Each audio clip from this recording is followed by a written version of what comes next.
Good morning and welcome back to day 7 of Attitude for Gratitude. Today we're looking at grateful for provision. Don't forget, if there's something special you'd like us to study, please let me know. Grateful for provision. You'll be enriched in every way to be generous in every way, which through us will produce thanksgiving to God. 2 Corinthians 9:11. Thank you, Holy Spirit, is something we say all the time. Seriously, all the time. How can we not?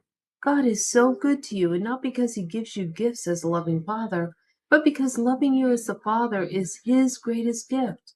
When is the last time you showed gratitude to God for his gift of provision? Some people limit their understanding of provision to bills being paid or their ability to buy a new car. Well, that is definitely within God's ability to provide. Zeroing your focus or desires on the materialistic as a measuring stick of God's loving provision is not showing gratitude.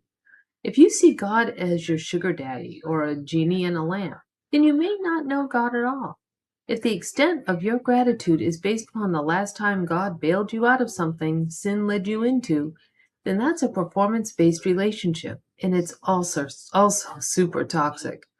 Once you intentionally choose an attitude of gratitude, you'll see the marvel of God's consistent stream of provision.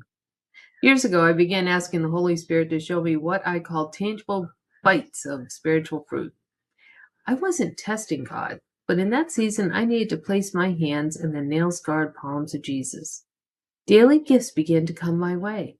It was a conversation with a stranger, an encouraging message, and then the big blessing of provision began. A front space parking spot.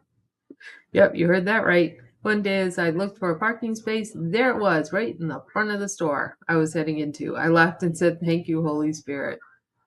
Over the next year, everywhere I went, there was always a front parking space waiting for me. I know it's not like cash in the bank, but it was a tangible provision God was using to show me that he loved me so much that he was saving that spot just for his daughter.